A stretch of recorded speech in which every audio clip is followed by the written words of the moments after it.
시편 49편 5절 말씀을 봉독해 드리겠습니다. 죄악이 나를 따라다니며 나를 에워싸는 환난 날을 내가 어찌 두려워하랴.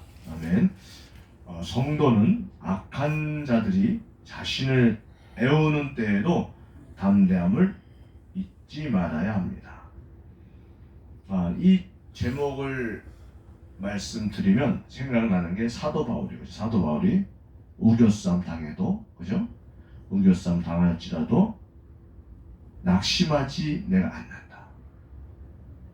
왜냐하면 나에게는 주님이 계시기 때문이다.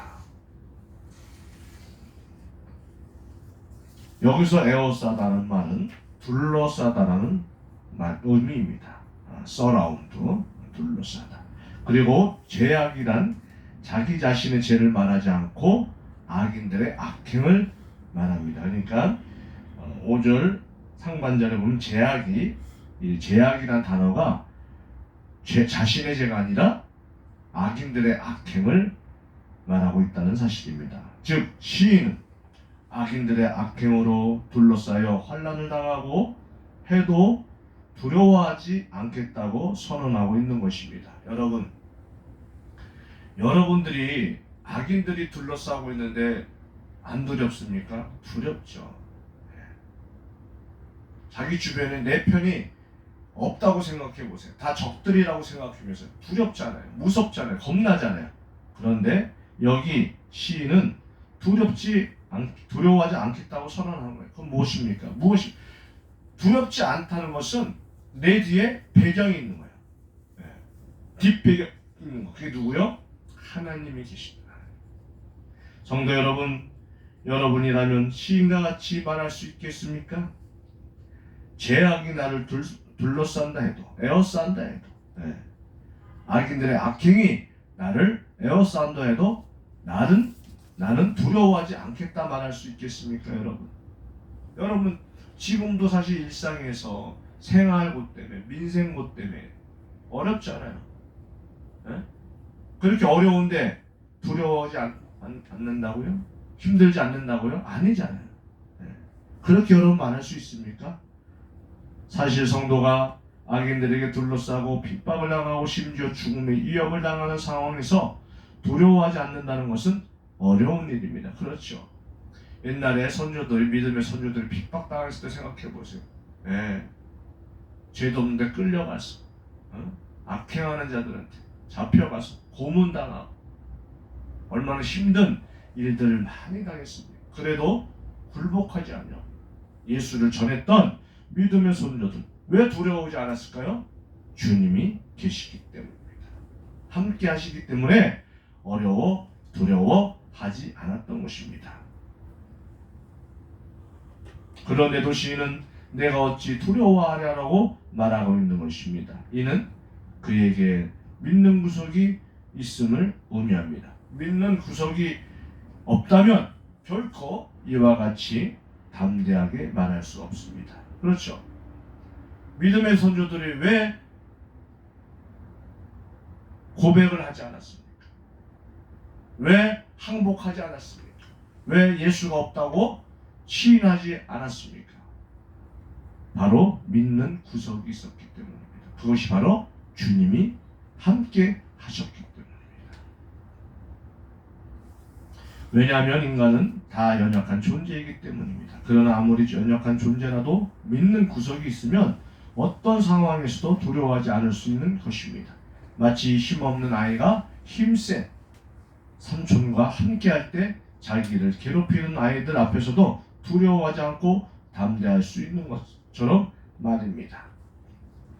그렇다면 시인이 죄악에 둘러싸인 상황에서도 두려워하지 않겠다고 말할 수 있는 근거는 무엇이었을까요?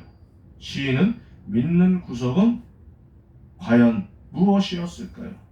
그에 대한 대답은 5절 이하에 나옵니다. 5절 이하의 내용에 비추면 시인으로 하여금 환난을 당하게 한 실체는 불의의 제물로 부여하게 된 자들의 핍박과 억압이었던 것으로 보입니다. 그런데 시인이 인생의 진리를 보니 아무리 부한 자라도 그의 재물을 자기나 자기 형제를 구원하는 사람은 없습니다. 즉 부한 자도 죽기는 매한가지였습니다. 그렇습니다. 죽음은 모든 사람에게 공평합니다.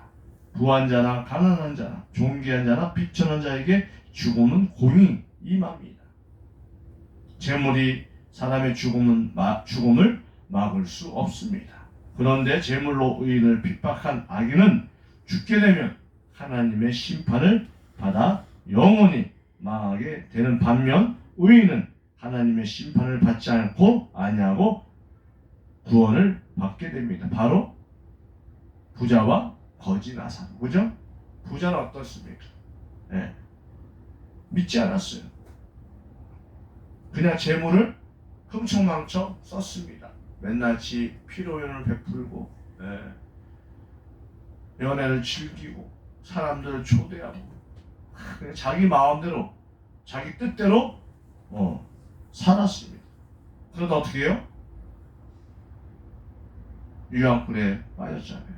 영원히 뜨거운 불에 물 한 방울도 없는 그곳에 지옥에 빠져 들어갔어요. 그러나 거지 나서는 어떻게 해요? 하나님을 섬기고 하나님을 의지했던 거지 나서는 아브라함 품 안에 들어갔잖아요. 바로 그것입니다. 구원을 받게 되는 거예요. 시인은 하나님의 영광을 통하여 이 진리에 대한 깨달음을 얻고 죄악이 자기를 따라 내오는 환난 날에도 결코 두려워하지 않겠다고 선언한 것입니다. 성도 여러분, 어차피 인생은 한 번은 죽게 되었습니다. 죽지 않고 영원히 사는 사람은 없습니다. 단지 그 기간에 차이가 있을 뿐이었습니다. 사람은 다 죽습니다. 성도를 핍박하는 자나 핍박을 받는 자가 성도나 죽기는 마찬가지입니다. 그런데 악인들은 성도를 핍박하고 심지어 육신의 생명을 빼앗을 수는 있어도 우리의 영혼은 어찌하지 못합니다. 그들은 우리의 진정한 생명인 영혼의 생명을 건드릴 수 없습니다. 왜냐고요? 하나님께서 그렇게 하지 못하게 막으셨어요.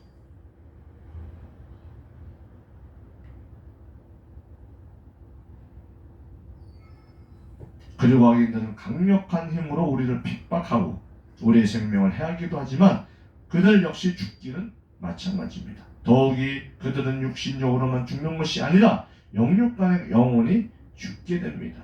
성도들을 핍박하는 수단이 되었던 재물, 권력 등은 결코 그들을 구원하지 못합니다.